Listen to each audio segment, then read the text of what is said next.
What up, everybody? It is time. The wait is over. No more wait. The 6 weeks is over. This weekend we have UFC 324, Gaethje versus Pimblett for the interim lightweight title. So I'm excited, man. And I may sound tired. I am tired. I haven't slept in I want to say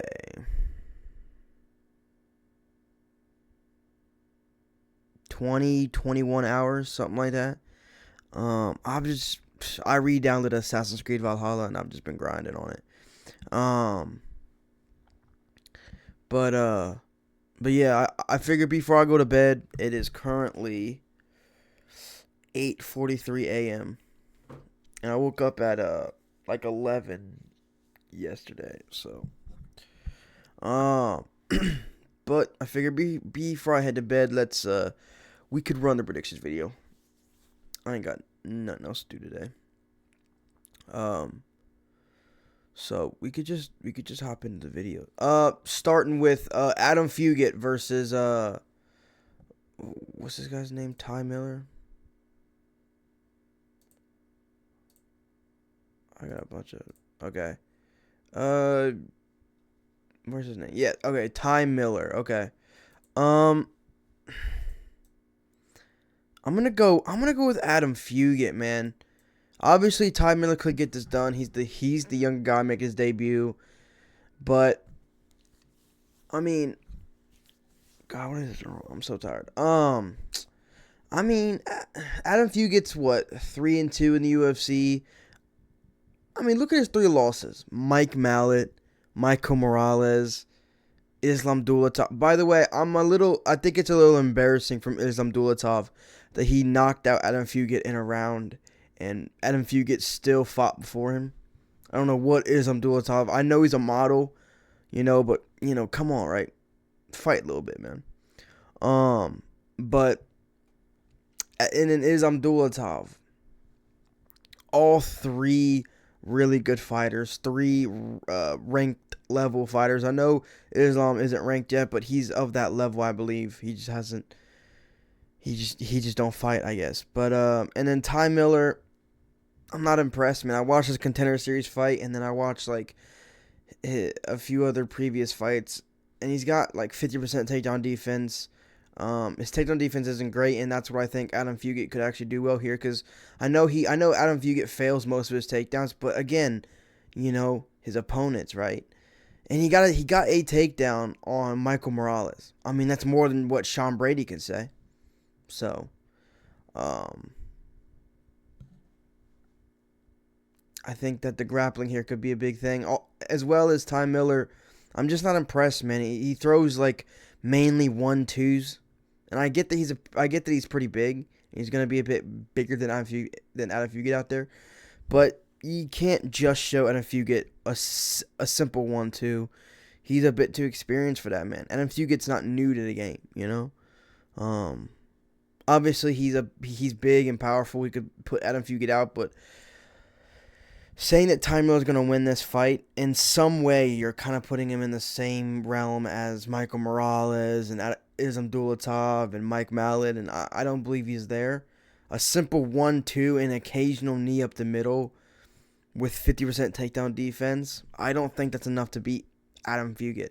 Because I even think that, who's the one guy that Adam Fugit beat?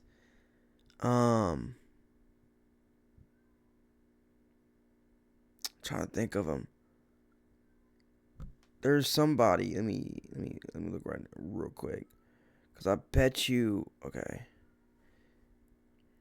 Josh Quinlan, bro. I think Josh Quinlan beats Ty Miller. I think Josh Quinlan beats Ty Miller. So I'm gonna go with Adam Fugit here. Could be a bad, you know, prediction, but I'm going with it. Ricky Turcios versus Cameron Smotherman. I'm gonna go. God, they both suck. Cameron Smotherman, just because Ricky Turcios is weak. He's weak. He has no power at all to any shot he throws. He's got no strength. He can't. It's not like when it's not like when Ricky Tercios grabs a hold of you, he's taking you down. It ain't like that at all. He can put hands on you all day. He's not going to hurt a fly. Cameron Smotherman's not powerful either, but he's faster. His striking technique is better. I just think he's a better overall fighter. I mean, Cameron Smotherman is at least capable of doing some sort of damage. And he went to a decision on short notice against Ricky Simone. I think that's more than what Ricky Tercios would do in that situation. I think he'd get flatlined in the first round by Ricky Simone. So I'm gonna go with Cameron Smotherman just by being a bit faster, being a bit more technical. Moving on, Josh Hockett versus Denzel Freeman. I guess I'll go with Josh Hockett with the grappling base. Now, Josh Hockett can't strike for shit. He is an awful striker. Denzel Freeman is a decent striker, especially when it comes to heavyweight, so there could be something there. But Josh Hockett is a wrestler. He does excel there. He does look pretty decent there. Better than Denzel Freeman looks in the wrestling. I know Denzel Freeman can wrestle, and Denzel Freeman, didn't he submit my boy, I can't think of his name right now. He just had like fucking fight of the year contender. I'm tired. You guys gonna have to cut me some slack, man. But he had like just lost a lot of weight, and he's just won on the contender series and just won his UFC debut, whatever. Denzel Freeman is, I don't know, a bit fat, I guess. Josh Hockett's not as fat. He's a bit stronger as well. I'm going to go with Josh Hockett by decision with the wrestling. Although, man, I really hate his stand-up.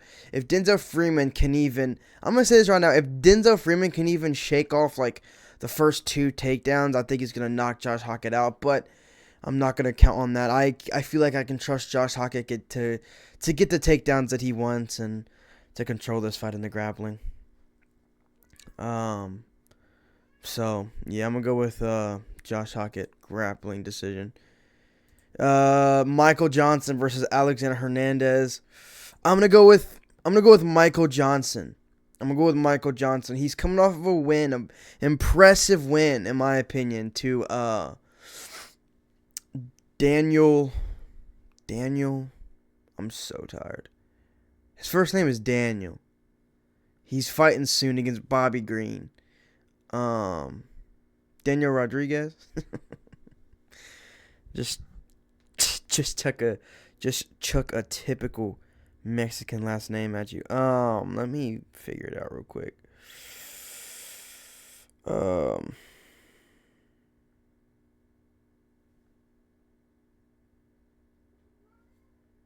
on.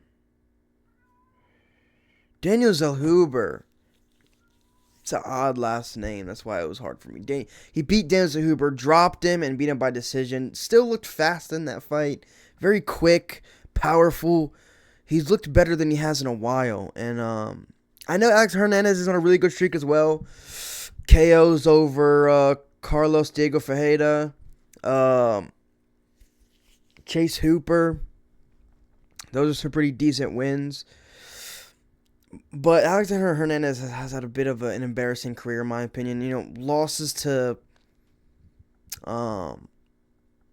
Billy Q. I mean, how do you lose to Billy Q? I get that might have been at featherweight, though, as well. So, not the best weight class for Hernandez. But I just think that Michael Johnson's faster. Less power in his hands, raw power. But Michael Johnson can probably generate more power with the speed combination. Michael Johnson is like one of the fastest guys in UFC history. We don't see hands like him. He's older, but I don't think Hernandez would beat Zellhuber. I feel like I can trust the speed of Michael Johnson. Alexander Hernandez has been put down and out before, so has Michael Johnson, but man, this is like a mirror matchup, man. Two guys that have been put out before a lot. Powerful hands, older, turning back the clocks recently in their careers. I mean, it's a bit of a mirror matchup here, man. But I'm gonna just go with Michael Johnson. He's had better highs than Alexander Hernandez has, and he hasn't had as low lows as Hernandez has. So he just had a better career overall. I just feel like he's a bit more of a trustworthy pick here. Michael Johnson's gonna get it done by knockout, round 1. Moving on to Alex Perez versus Charles Johnson. I recently got into it with Charles Johnson on Twitter because I don't really like Charles Johnson. I'm gonna keep it real. I don't hate him. There's just something about Michael Johnson, man, where it just pisses me off that like he is like clearly losing to all these guys because they're better than him, and then a moment comes late second round or third round where he realizes, oh wait, I'm a fucking featherweight. I can just brute force this guy. After losing a round and a half, 2 rounds, he just goes, oh wait, I'm a featherweight, and then just walks forward and just hits him with a shot that has power that they've never felt before because they've never fought at fucking featherweight. So,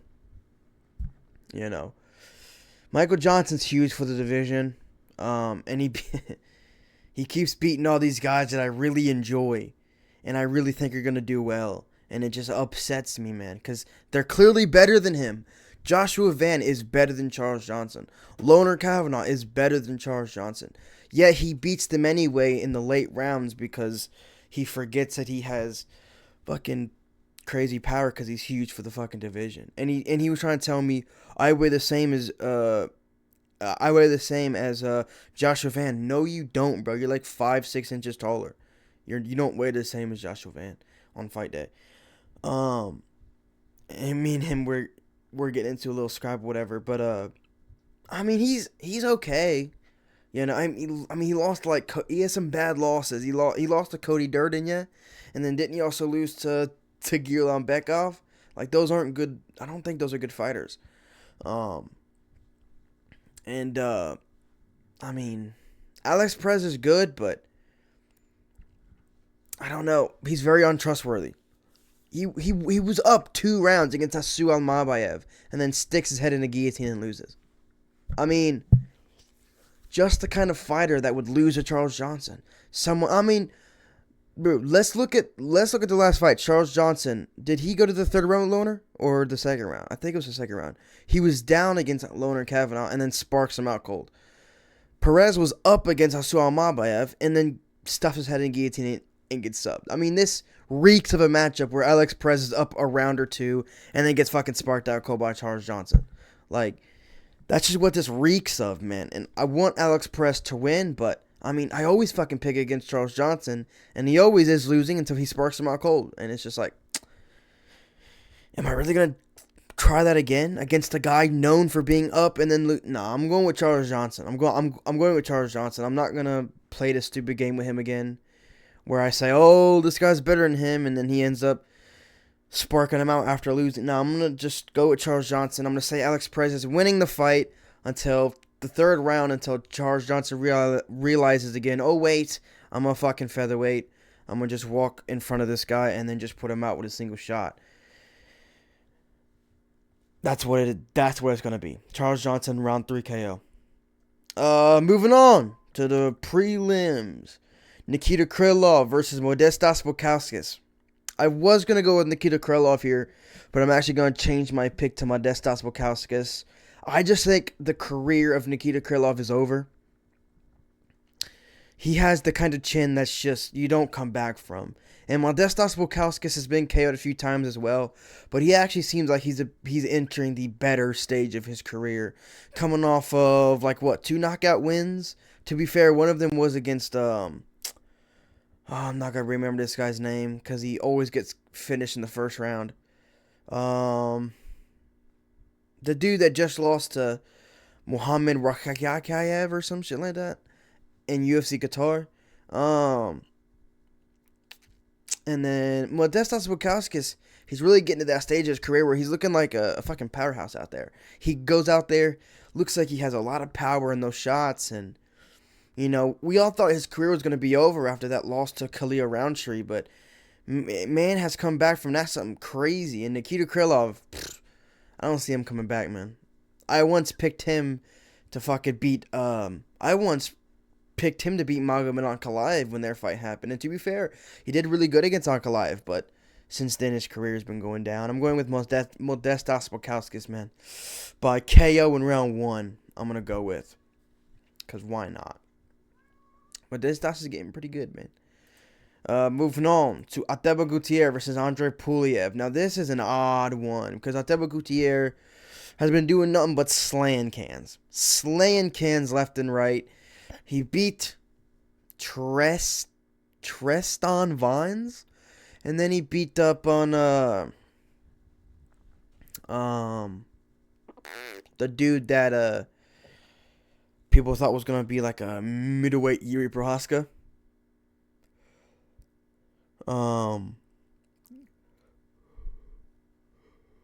But this guy, Andre Puliev, is levels above those guys. He went to a decision. Hold on. He went to a decision, right? Against Christian Leroy Duncan. Wow, that's impressive.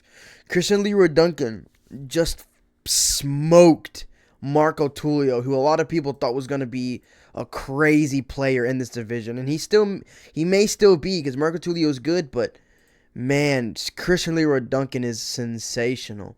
And to go, I believe it was short notice as well against Christian Leroy Duncan as well, wasn't he? I picked him to lose to Klein. To be fair, Klein did ragdoll him in round 1 and then gassed and then got TKO'd.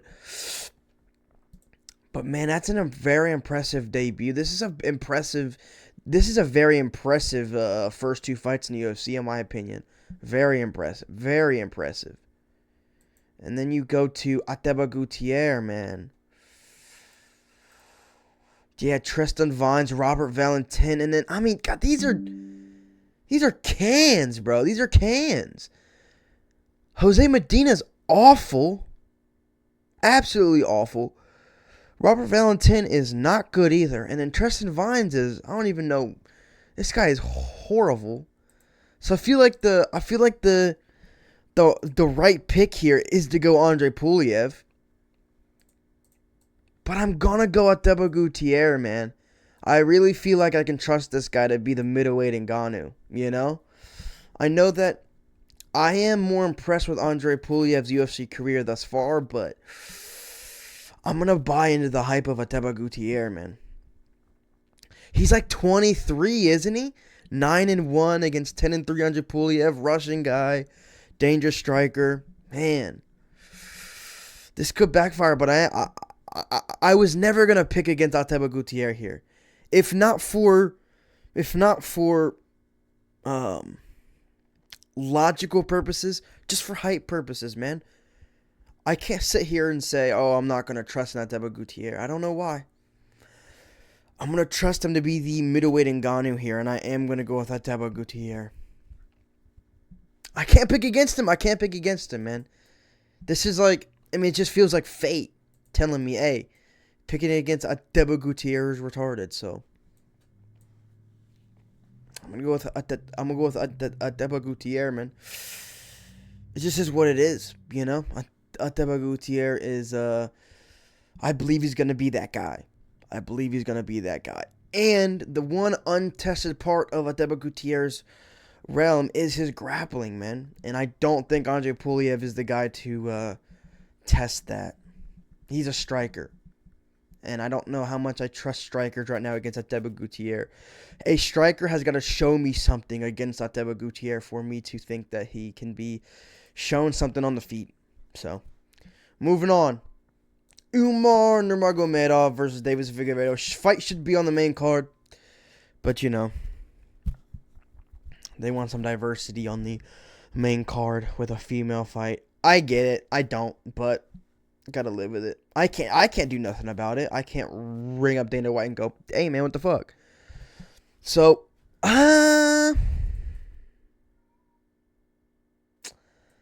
I mean, you gotta go Umar Nurmagomedov, right? I mean, I love me some Figgy, some Davison Figgy. And obviously he's got a chance to pull it off. Dude, hold on. What are the odds here? Oh, are y'all seeing that? Minus 1,400. My God. That is so disrespectful, man. Davison Figueiredo should not be a plus 800, man, against anybody. I mean, I don't know. I think Umar's going to win as well, but I don't know what Umar has done for this level of favoritism, man. I mean, jeez. I mean, I guess one lost and one beat to Corey Sandhagen. Umar had a good scrap with Marab. But Figgy had a good scrap with Purian, you know? Oh, God. This is crazy, man. I'm going to go with Umar, though. It's just a grappling difference. I know that Figgy's a good grappler, but he has more of a jiu-jitsu base. And, these Sambo guys, man, they're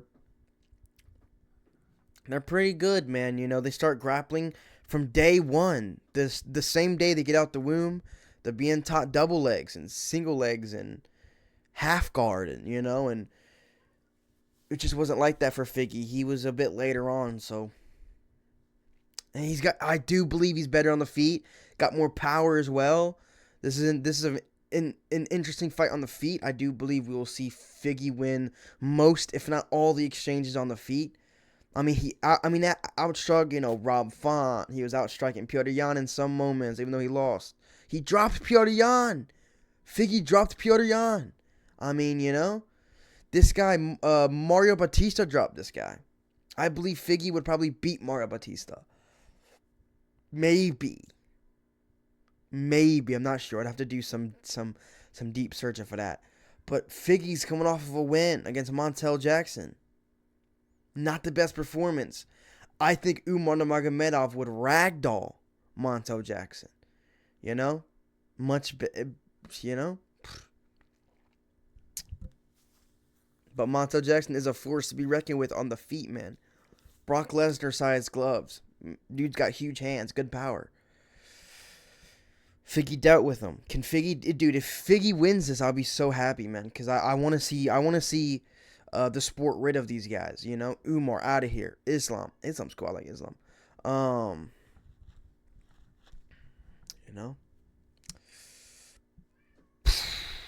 But I do have to go Umar, though. I think his grappling is I think he's faster in general. Just faster. Better speed. He's for sure a better grappler. But Umar's cardio, I do think is going to be an issue in his career. I don't think his cardio is that good. I do think he is a gasser. Now, this being 3 rounds is going to help him. 5 rounds.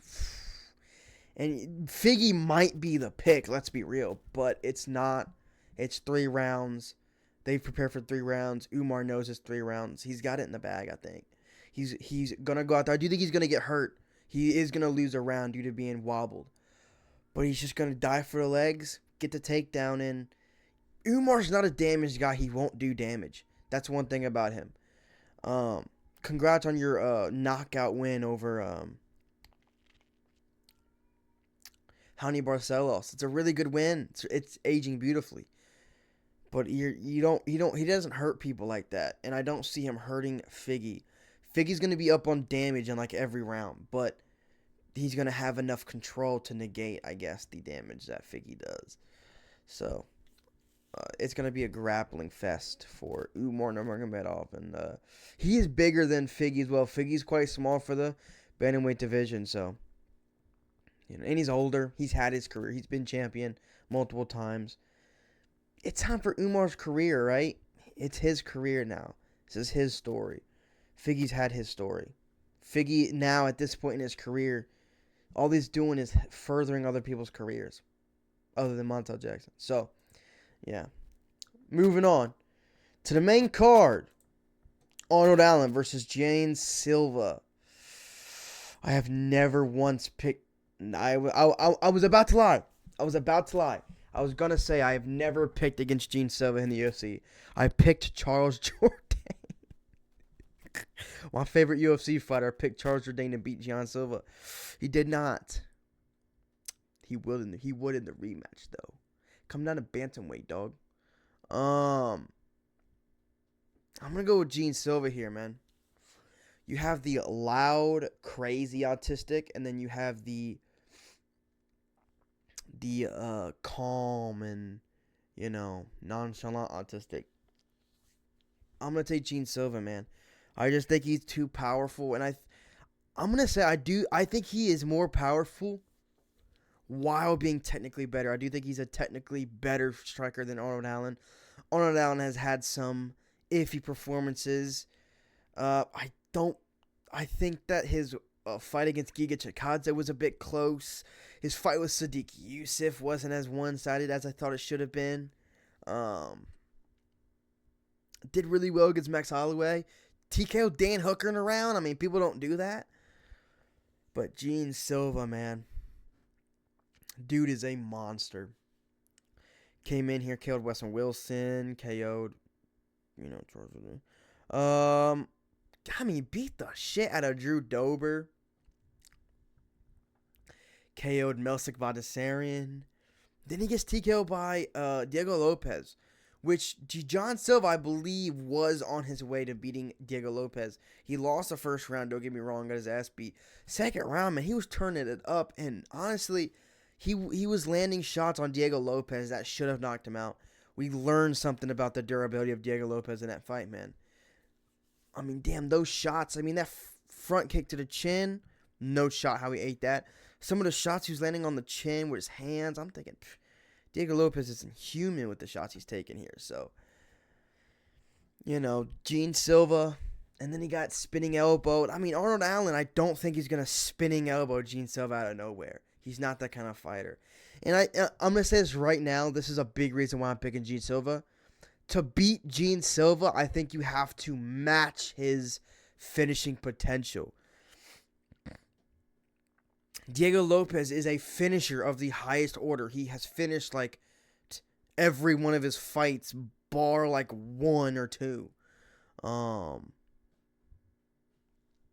And I mean, I think you have to match his craziness, match his finishing potential and ability.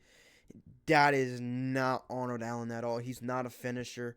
He's a good striker with some sneaky shots he can put out there. But he is a decision merchant, and you ain't gonna beat John Silva in a decision. It ain't gonna happen. He's too powerful. He can create moments too well to hurt you. He's way too well equipped. I mean, he can hurt you anywhere, the feet, the ground. He can submit you. He can knock you out. He's crazy. If Gene Silva ever happens to be down 2 rounds, Lord help that guy in the 3rd round. I mean, that's just what I think about John Silva. He's too well equipped to lose a decision unless it's like a 5-rounder and he slows down against a guy who's experienced going 5 rounds, like a Volkanovski, which I do believe John Silva. I do think John Silva would beat Volkanovski just based off finishing potential alone. I think John Silva's a better knockout artist than Diego Lopez is, despite his loss to him. I would trust Gene Silva in a position where he needs to win by KO more than I would Diego Lopez. I think if you put John Silva in there with Diego Lopez, I do think John Silva would find that shot despite being outmatched by the skills of Alexander Volkanovski.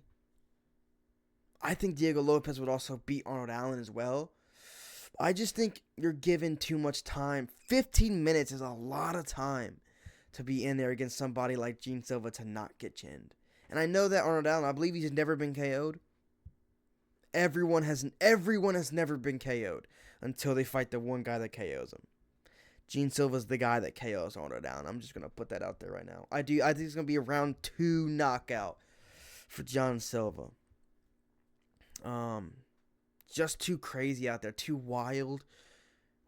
As well as being just so technical, man. I mean, man, Gene Silva's incredible. He truly is an incredible fighter. And Arnold Allen is too, don't get me wrong. There is underdog money here for Arnold Allen, man. He is really good. Just find it really hard to pick against Gene Silva, man. And he knocked out Charles Jourdain, man. I mean, that's the best thing he's ever done in his career, you know? So, I'm going to go with Gene Silva. I'm going to stop yapping, and I'm going to go with Gene Silva. I think Gene Silva's got this one.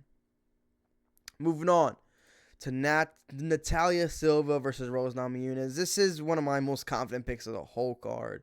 Natalia Silva's going to dust her up. She's not, well, not dust her up as in knock her out, but she's going to go out there and just look amazing out there. Natalia Silva's better. I think Natalia Silva could be the best fighter. She's so cute.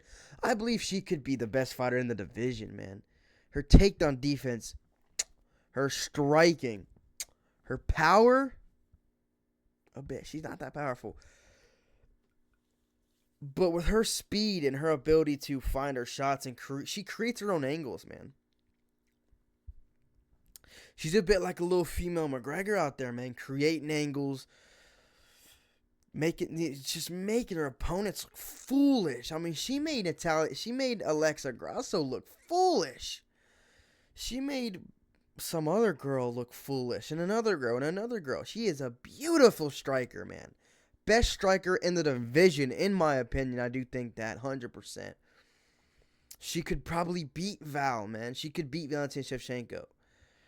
But Rose Namajunas, man, is a veteran of the game, man. Veteran of the game. Coming off a win against Tracy Cortez. It's a bit of an icky win. I mean, Tracy Cortez is okay, but she ain't nothing special. She ain't nothing special like Natalia Silva. I think she's going to be too quick out there. Too quick out there for Rose Namajunas. She'll defend the takedowns. Piece her up on the feet, man. I think Natalia Silva is better than Manon Field, you know? And Rose almost beat her with a broken hand. So I'm going to go with Natalia Silva. Too quick, too better on the feet, and we'll defend the takedowns if they come. Moving on to Waldo Cortez Acosta versus D-Lou.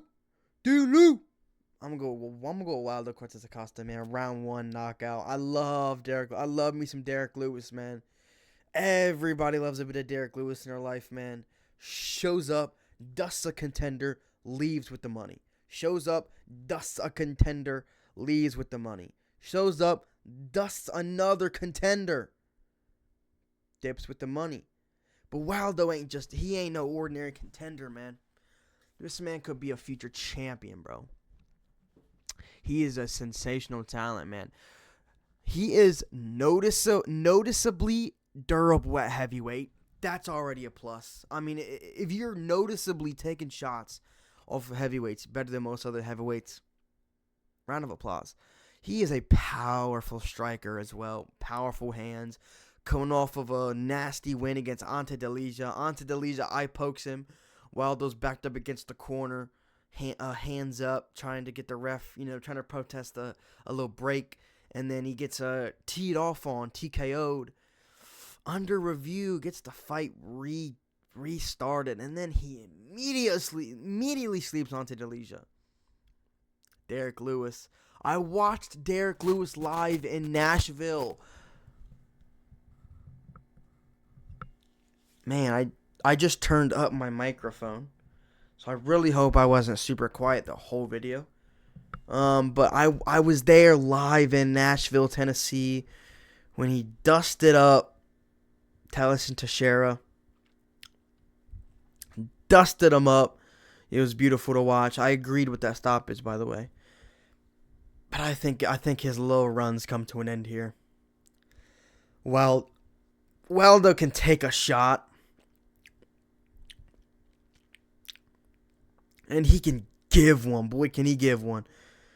And Derek Lewis, when he fights people that can give a shot, KO'd against Tuivasa. KO'd against Pavlovich. Pavlovich, now that's also a thing here. Look at their fights against Pavlovich. Sergey Pavlovich dusted Derek Lewis in like a minute. Early stoppage. But still TKO'd him. Waldo went to a decision against that boy. Eating every shot.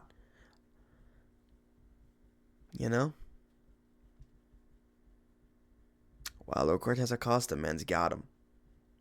Obviously, it's Derek Lewis. It is Derek Lewis at the end of the day. Most knockouts in UFC history.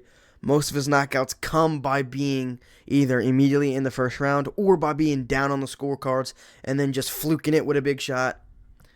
It's Derek Lewis. You can never 100% count him out. If there is a second left on the clock, Derek Lewis has got a chance. That's just the nature of the game. But I think Waldo Cortez Acosta is putting him out early. That's what I'm going to go with. Waldo Cortez Acosta KO round 1. Within like 2 minutes. Moving on to the co-main event of the evening. Man, it is rare that I look forward to a WMMA fight, but I was looking forward to Kayla Harrison versus Amanda Nunes. I'm gonna just go ahead and say my pick for that. I was gonna go with Amanda Nunes by knockout round 1. Kayla Harrison is not great on the feet.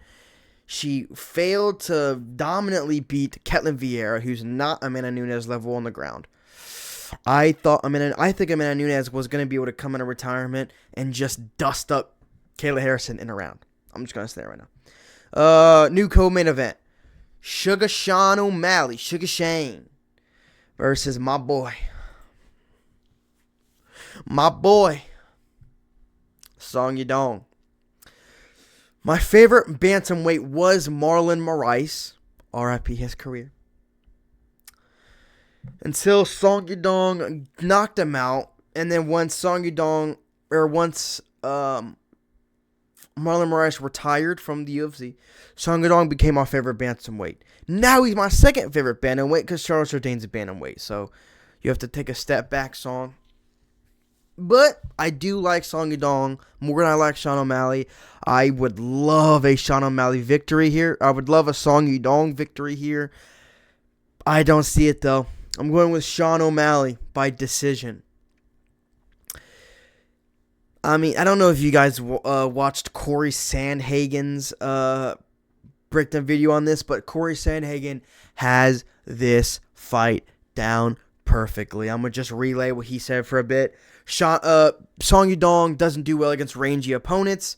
There is no better rangy opponent in the UFC than Sean O'Malley, or in the bantamweight division than Sean O'Malley. Song Yadong lunges so hard into shots. Like, he lunges himself. Whenever he wants to land a shot, he just throws himself into range. You're asking for a beautiful pull counter from Sean O'Malley if you do that.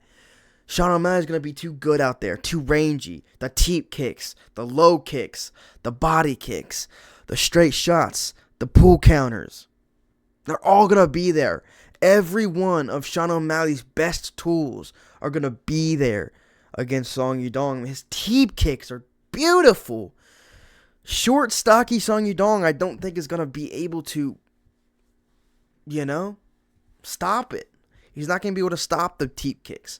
Some of these fights, Song Yadong's young. He's like, 27, 28, 29, one of those three ages.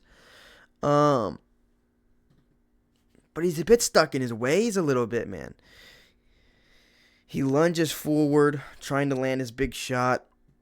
And Sean O'Malley is going to be so well equipped, man. This is a very beautiful stylistic matchup for Sean O'Malley. I do believe Song Yadong is a better grappler, but I don't think he's dominant enough offensively. I think where Song Yadong really shines in the grappling is his defensive grappling. Like, hot take, but I do think Song Yadong would beat Merab, and I've been saying this for like a few years now. I do think he would beat Merab. I think he'd beat Umar. I do think Song would beat Umar. And I think both Umar and Merab would beat Sean O'Malley. But this is where stylistics meet, man. Song Yadong's probably not going to be good enough offensively in the grappling to take down Song Yadong or to take down Sean O'Malley. And either control him or take him down repeatedly enough to win the fight. Maybe just feinting the takedowns could leave openings for some shots on the feet. But I just think Sean O'Malley's a bit too good, man. I'm going to be honest with you. And man.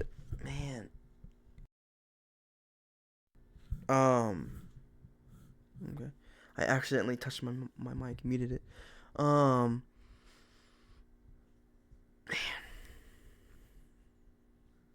a lot of people are taking Sean O'Malley by KO.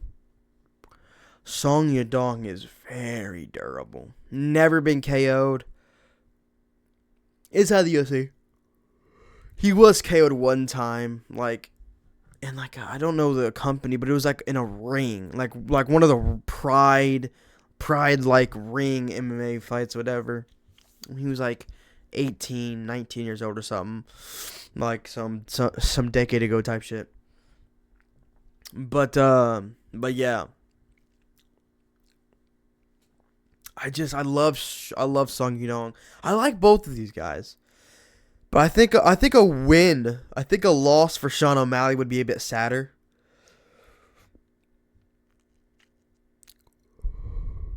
Cause he did say he was gonna retire, right? If he lost, I think he said something like that. But I don't know. I just think Sean O'Malley's got it, man. I just think this matchup plays too much into his favor. I think the only way Sean O'Malley loses this is if he's not in the right headspace and he doesn't do what he knows he needs to do.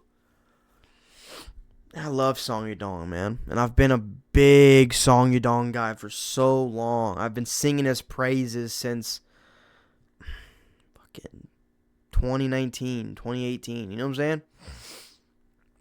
So it just sucks, man, to have to pick against him. For the first time in his career, I've never picked against him. I picked him to beat Petr Yan. I picked him to beat Corey Sandhagen. I picked him to beat, all these guys. Gutierrez, all these guys. Henry Cejudo.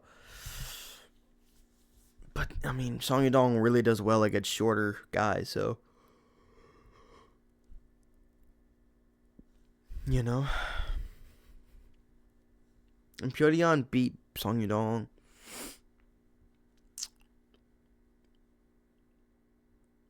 Guys, look.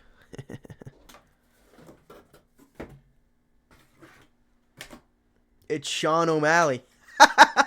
It's Sean O'Malley himself. Cardboard cutout of Mr. Sugar himself. And I'm rooting against him. But I do think he's going to win. Don't knock over my whole setup, please, Sean. But yeah, official prediction. Sean O'Malley decision.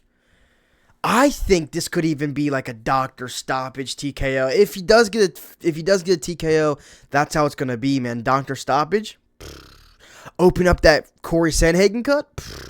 Sean O'Malley can do that, man. If anybody can do that, dude, it is gonna be Sean O'Malley. And I do think if anybody can KO, I think if anyone can stiffen him out and truly put him out cold, it is gonna be Sean O'Malley with a nasty pull counter or something. But I still can't bet on that. I think Sean O'Malley is the best knockout artist in the division, to be honest, but I don't think it's going to happen. But I do see this being, I could honestly see this being a 30-27 or a 30-26. I can see him dropping Song Yudong for the first time in his career. I can see him shutting him out completely. Masterful performance. People talking about this is the best performance of his career. And that fucking hurts to say. Because I'm a big Song Yudong guy.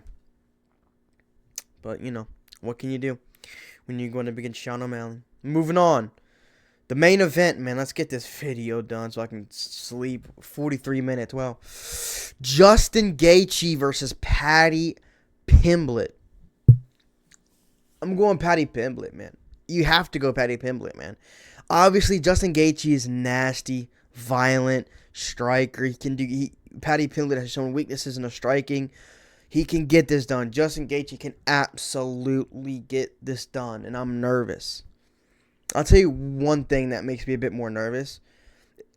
My dad does not watch MMA. He doesn't watch UFC. My dad doesn't at all.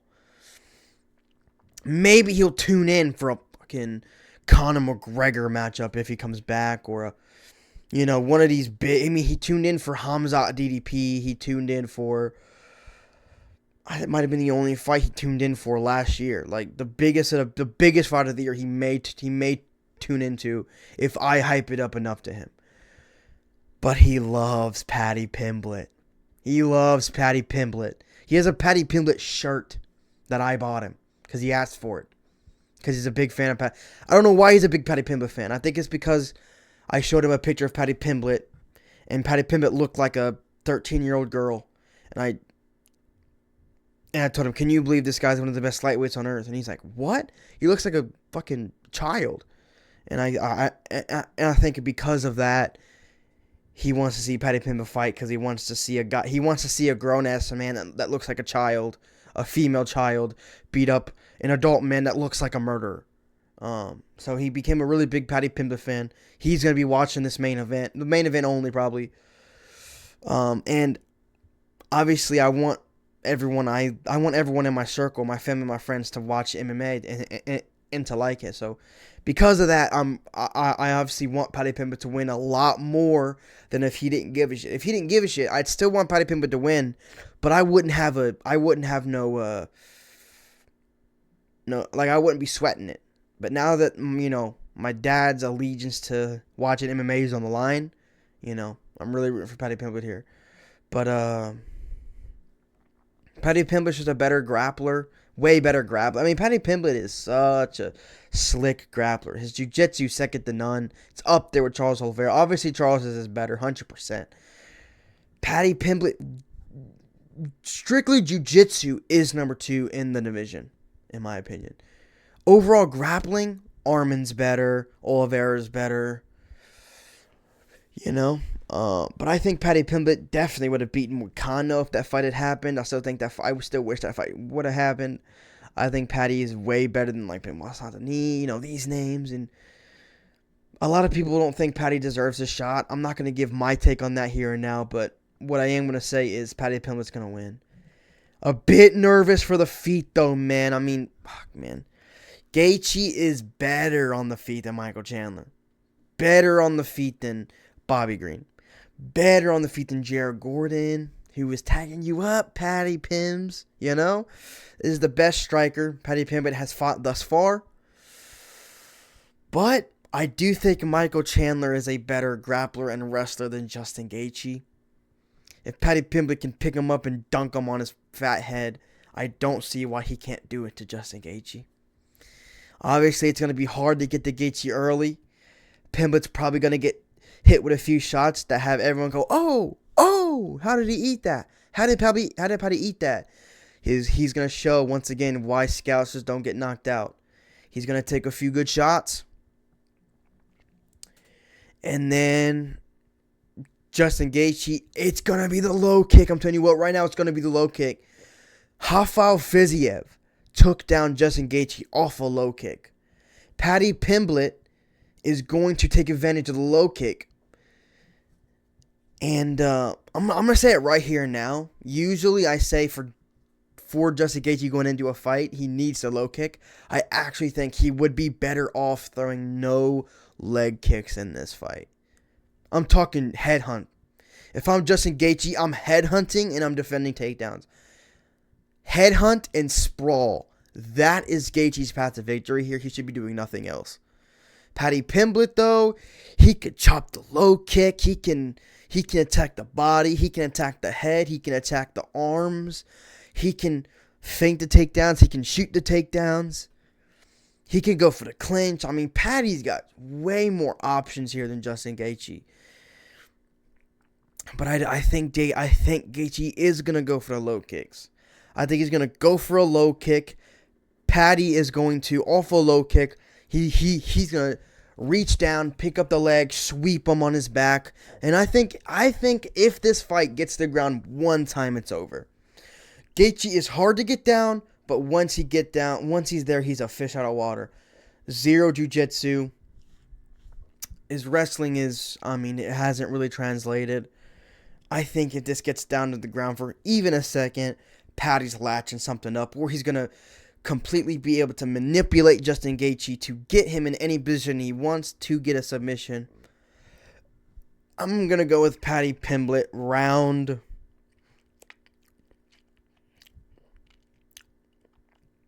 1 submission.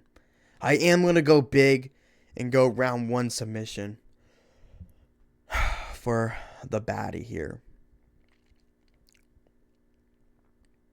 Paddy is also weighing the least he's ever weighed.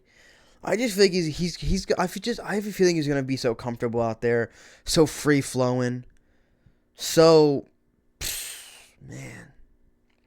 Patty's gonna look good. I don't know though. I do think he's gonna get hurt a few times. I think I think we're gonna see him hurt more than he ever has been. There's definitely gonna be a moment that has you jump up out of your chair, going, oh, Gaethje, she's gonna do it, and then Patty does something to survive. So I'm gonna wrap it up here. It's been 50 minutes. I think it was like 18 minutes. I think we had like 18 minutes once we reached the main card or something. So I've been on the main card yapping for a minute, and I am tired, man. But, I love this sport, and I could talk about it all day. So, but those are my official predictions. Let's go through it real quick just so that nobody is confused. All right. I am going with Adam Fugit, Ricky Tercio. No. Okay, I'm gonna restart. Okay. Adam Fugit, Cameron Smotherman, Josh Hockett, Michael Johnson, Charles Johnson, Modestas Bukauskas, Atebo Gutierrez, Umar Nurmagomedov, Gene Silva, Natalia Silva, Waldo Cortez Acosta, Sean O'Malley, Paddy Pimblett. Those are the official predictions. First ever fight on Paramount Plus. It is going to be a big one, boys. This is a good event. They have stacked it accordingly. And yeah, this is going to be a big one. So I'm excited for this one. It's been 51 minutes, this video. I am going to end it right now. Thank you guys for tuning in. If you agree, disagree, tell me in the comments. If you want to argue, I'll argue with you. If you want to tell me how nice my hair looks, I appreciate it. Better than Paddy Pimblett's hair. Anything and above. I appreciate you guys. I can't wait for this event. But yeah, thank you guys for tuning in. Let me know what you think. Like, subscribe, comment, all that. And bye.